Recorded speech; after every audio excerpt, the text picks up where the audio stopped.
El proyecto Chingasa se desarrolló desde 1969 hasta 1973, definiéndola como la fuente más atractiva de agua para el sistema de abastecimiento de acueducto para Bogotá, pasando por varios acontecimientos importantes desde 1950, en donde se construyó el sistema Tibitoc.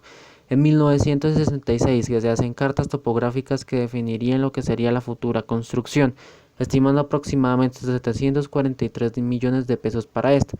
En 1971 que comienzan las obras civiles de la presa que durarían 5 años en realizarse, y en el 74 el embalse de Chusat, 2 años más, terminando así en el 1990, época en donde se realizaría su expansión, pero todo no acabaría ahí, ya que en el 92 habría un grave incidente, pero gracias a los esfuerzos de los ingenieros, esta obra salió adelante y cumplió aún más su propósito considerablemente, pero gracias a los esfuerzos de los ingenieros, este proyecto salió adelante y se mejoró muy considerablemente.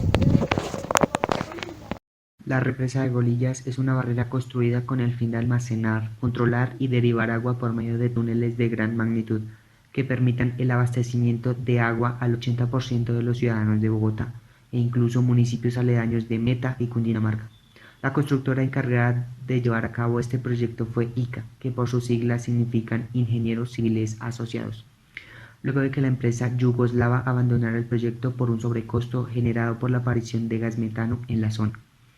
La presa tiene capacidad de almacenamiento de 220 millones de metros cúbicos de agua.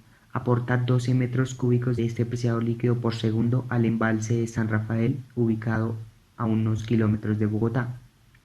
La presa es de enrocamiento, es decir, que se usó un proceso para la protección de talud de la obra.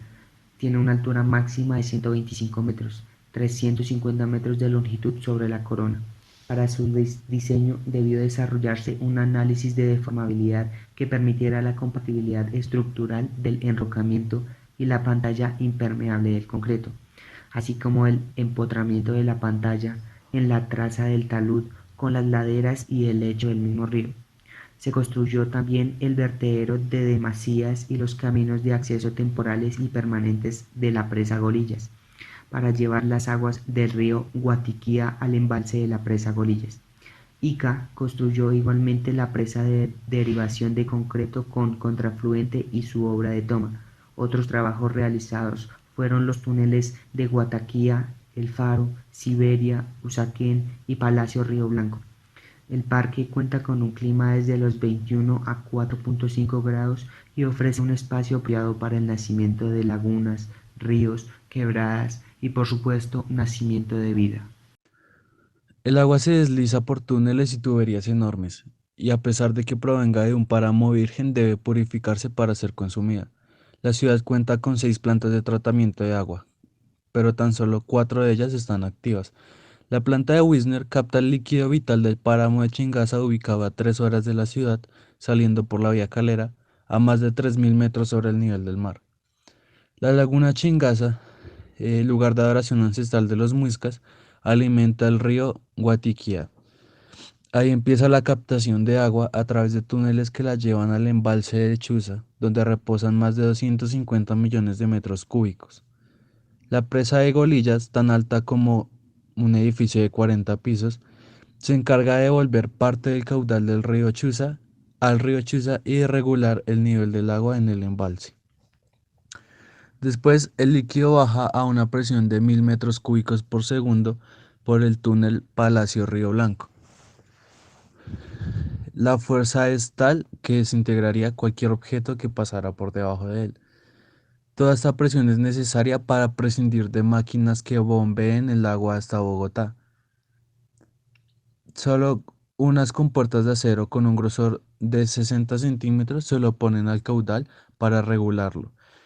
En este punto, conocido como ventanas, el agua ya ha recorrido 18 kilómetros. Las paredes de los túneles miden 4 centímetros de espesor y son de concreto macizo. Si el flujo del líquido cambiara abruptamente, colapsarían y la ciudad quedaría sedienta. 16 kilómetros más abajo de Ventanas está San Rafael, un embalse con reserva de agua para 2 meses. Después la planta de tratamiento Wisner hace su trabajo. Ahí llega con 3 unidades de turbidato, 66 veces más pura que la del río Bogotá, y después el proceso de purificación los niveles bajan a 0,6 unidades más de los requeridos por la norma para asegurarse de que sea consumible hasta el final de su recorrido. Para la calidad de agua en embalses, los principales mecanismos y funciones de fuerzas físicas que actúan en la estructura vertical y horizontal de lagos y embalses son mecanismos externos como el viento, presión barométrica, transferencia de calor, intrusión, flujo de aguas abajo, fuerza de Coriolis, descarga de la superficie, plumas y chorros en la superficie de lagos y embalses. En los mecanismos internos encontramos estratificación, mixtura vertical, retirada o pérdida selectiva de aguas abajo, corrientes de densidad y formación de olas internas.